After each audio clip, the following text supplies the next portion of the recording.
इकाई 6 सुबह। सुप्रभात बाल दोस्तों। सुप्रभात टीचर। बाल दोस्तों, हमारे देश विदेशों में कई सारी विकलांग व्यक्तियां हैं जिसने कई सिद्धियां प्राप्त की हैं, जैसे कि सुधा बहन। सुधा बहन आणंद जिला में चांगा गांव की रहने वाली हैं। सुधा बहन अंध महिला थीं। सुधा बहन का नाम विश्व की प्रथम अंध महिला सरपंच के पद पर गिनीज बुक रिकॉर्ड में लिखा गया है। बाल दोस्तों, ऐसा ही एक दूसरा विकलांग व्यक्ति वॉल्टर था।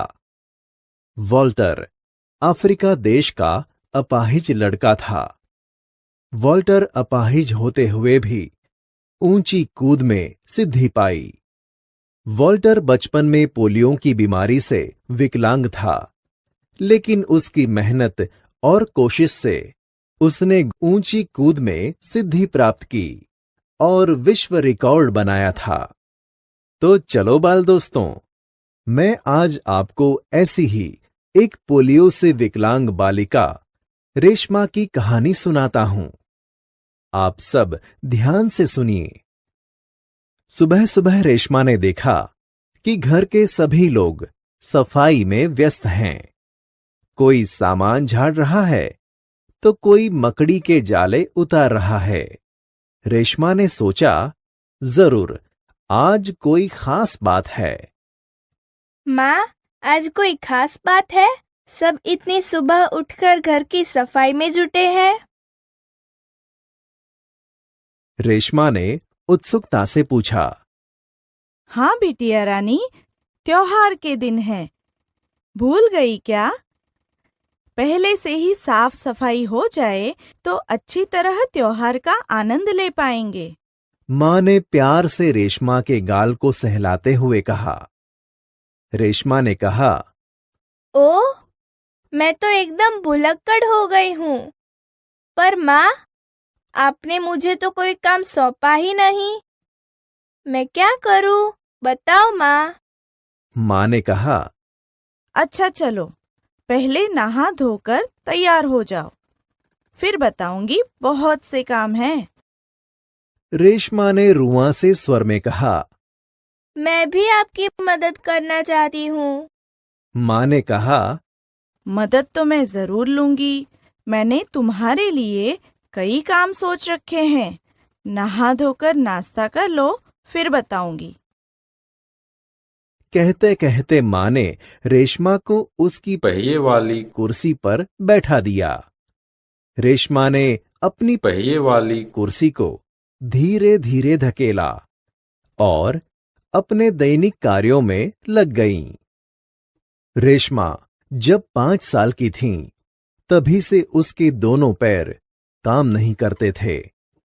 उसे बहुत तेज बुखार हुआ और घुटनों से नीचे दोनों पांव एकदम बेजान हो गए। बहुत इलाज करवाया, पर रेशमा के पांवों में जान नहीं आई। उसे पोलियो हो गया था। रेशमा बहुत हिम्मत वाली लड़की थी। शुरू शुरू में उसे जरूर दूसरों की सहायता लेनी पड़ी, परंतु अब 11 साल की उम्र में वह अपने सारे काम स्वयं करती हैं। वह अपने परिवार पर अपने काम के लिए निर्भर नहीं रहना चाहती। परिवार के सभी सदस्य, पिताजी, छोटा भाई गोलू, दादी जी, दादाजी, सभी उसे बहुत प्यार करते हैं। वह सबकी आंखों का तारा है। मां ने रसोई घर में सारे बर्तन, डिब्बे, बोतलें नीचे उतारकर साफ कर दिए थे। उन्होंने रेशमा को आवाज दी। रेशु, अगर तुमने नाश्ता कर लिया हो तो काम में मेरा हाथ बटाओ। हाँ माँ, मैंने नाश्ता कर लिया। दूध का मेवे वाला दलिया बहुत अच्छा बना है। माँ, मैं हाथ धोकर अभी आती हूँ। रेशमा अपनी कुर्सी को धकेलते हुए रसोई घर में पहुंची। रेशमा मां को बर्तन डिब्बों पर लेबल लगा लगाकर पकड़ाती गईं और माँ उन्हें व्यवस्थित ढंग से सजाती गईं। रसोई घर फिर से चमचमाने लगा। पिताजी दफ्तर चले गए। माँ को लड्डू बनाने के लिए कुछ जरूरी सामान चाहिए था। गोलू तो बहुत छोटा है। दादी जी, दादाजी बहुत बुजुर्ग हैं। अब सामान लाए कौन?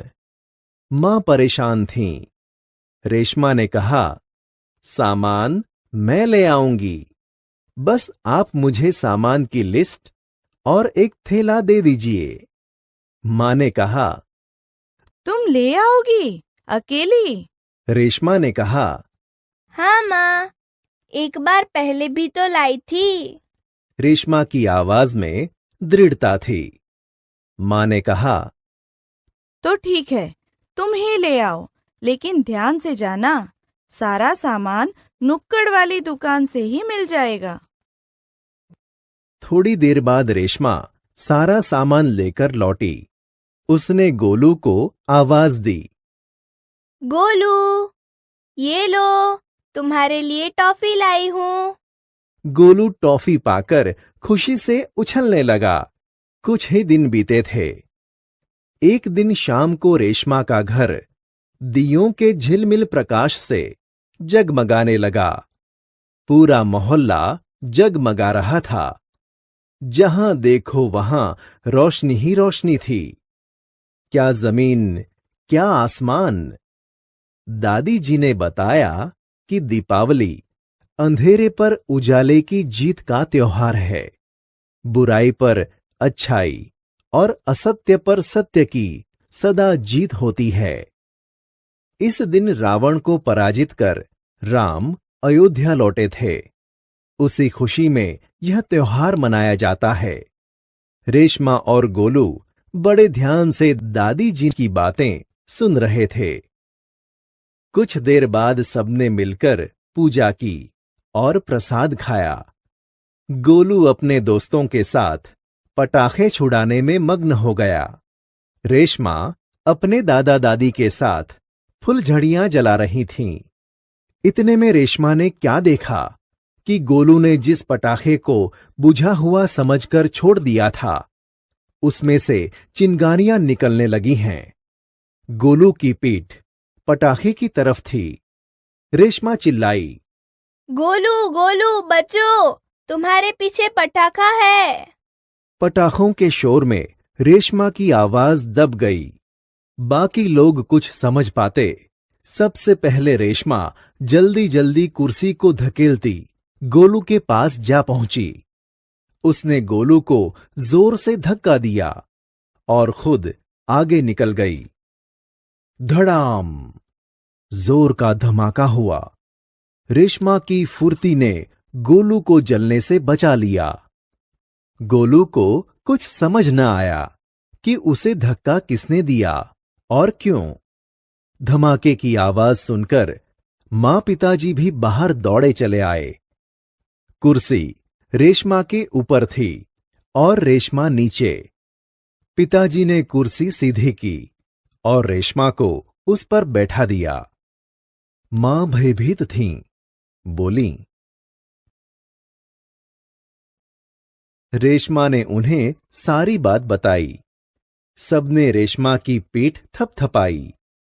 गोलू रेशमा के पास आकर नाटकीय ढंग से बोला, दीदी, आज तो आपने मेरी जान बचा ली। आपका यह धमाकेदार धक्का मुझे हमेशा याद रहेगा। सभी लोग खिलखिलाकर हंस पड़े। रेशमा की शारीरिक कमी उसके इरादों में कभी बाधा नहीं बनी। वह आज भी उतनी ही जिंदा दिली और परिश्रम से अपना जीवन जी रही है। उसकी हर सुबह नई सुबह होती है। वह हर सुबह अपने काम में नए इरादे से जुट जाती है। देखा बाल दोस्तों, रेशमा विकलांग होते हुए भी उसने कितनी बहादुरी से अपने नन्हे भाई गोलू को बचा लिया। तो बाल दोस्तों, पसंद आई यह कहानी? हाँ टीचर। अच्छा तो चलो फिर मिलेंगे। धन्यवाद।